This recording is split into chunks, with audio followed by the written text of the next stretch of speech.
This powerful story is based on a real-life event shared by one of our subscribers. To protect their privacy, names in the company have been changed. During an office party, a group of colleagues openly mocked a black man's dark skin, turning laughter into cruelty. But what he did next left the entire room in stunned silence. Stay with us to witness an unforgettable lesson in resilience, respect, and standing up against prejudice. Watch until the end. The final moments of this story will leave you speechless. And while you're here, let us know where you're watching from. The annual holiday party at Northridge Financial Group was known for its extravagance. The ballroom of a luxury hotel was filled with sparkling lights, a towering Christmas tree, and tables adorned with elegant centerpieces. Employees mingled in cocktail attire, sipping champagne and enjoying the festive atmosphere. Aaron Miles, a senior analyst at the firm, stood near the buffet table, dressed sharply in a tailored suit. He had always been one of the hardest workers in the company, known for his dedication and quiet confidence. Despite his professionalism,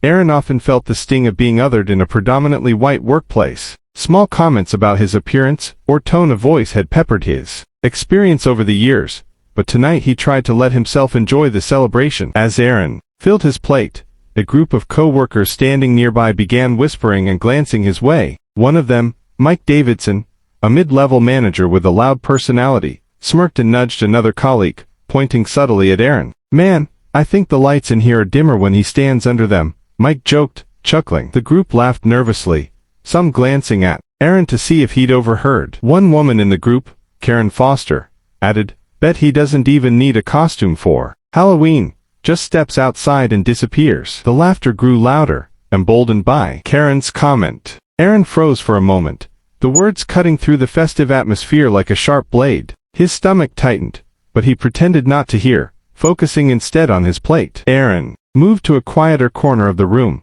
trying to push the comments aside. "Let it go," he told himself. "It's not worth ruining the night over this." But the laughter from the group continued, growing louder as their jokes became more pointed. Another voice chimed in, "You think he leaves fingerprints or just oil stains?" The group erupted in laughter again, this time drawing the attention of others nearby. Aaron clenched his fists, debating whether to confront them. Years of navigating subtle and overt racism had taught him to pick his battles carefully. "Don't give them the satisfaction," he thought. But as the laughter continued, he realized this wasn't just about him. It was about setting an example for others, who might face the same disrespect. Aaron stepped away from the group, his heart pounding as he replayed their words. Each comment replayed in his mind like a bitter echo, making it impossible to ignore. He glanced around the room and noticed the reactions of others. Some exchanged awkward glances, while others sipped their drinks, pretending not to hear. Their silence stung almost as much as the cruel laughter. He took a deep breath,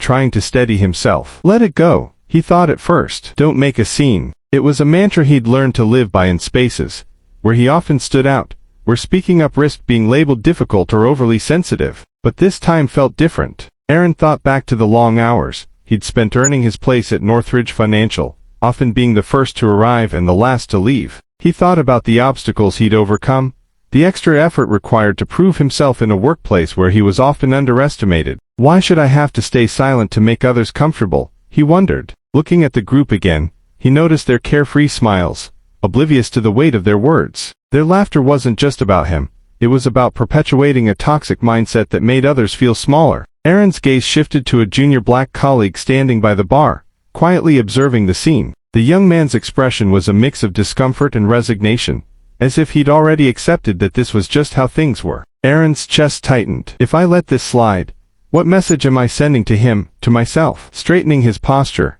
Aaron adjusted his tie and took a deep breath. "Not this time," he thought. "They need to understand the impact of their actions, not just on me, but on everyone in this room." With a renewed sense of purpose, Aaron turned and walked toward the group, his steps firm and deliberate. This wasn't just about responding to their insults, it was about setting a standard for respect and accountability. The group's laughter died down as Aaron approached. His calm, confident presence caught them off guard. "I couldn't help but overhear," Aaron began, his voice steady but firm. "It sounds like you're having a great time at my expense." Mike chuckled nervously. "Oh, come on, man. We're just joking.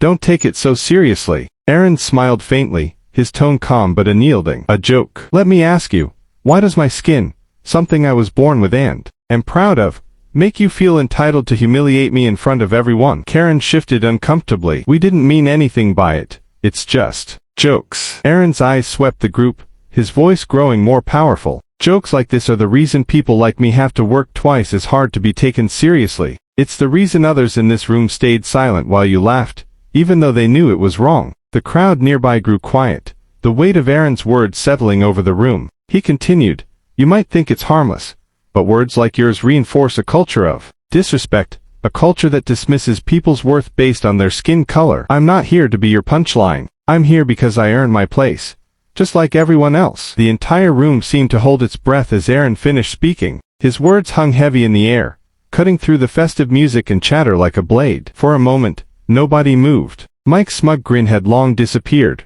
replaced by a pale, stunned expression. He opened his mouth to speak but faltered, clearly searching for an excuse that wouldn't come. Karen, visibly uncomfortable, stared down at her drink, avoiding eye contact with everyone around her. Aaron stood tall, his calm yet firm demeanor unshaken. He wasn't angry, he was resolute, and that carried more weight than any outburst ever could. From across the room, the senior partner, Janet Cooper, stepped forward. She was known for her professionalism and high standards, and her voice carried authority. Aaron, Janet began, her tone steady and serious. Thank you for addressing this. What you experienced tonight is unacceptable, and I'm sorry it happened. Her sharp gaze shifted toward Mike and Karen, her words cutting deeper than any reprimand. This kind of behavior has no place here, and it won't be tolerated. A few scattered claps broke the silence, then grew louder as more people joined in. Employees who had stayed silent earlier now nodded in agreement, and some even voiced quiet apologies. Aaron allowed himself a faint smile,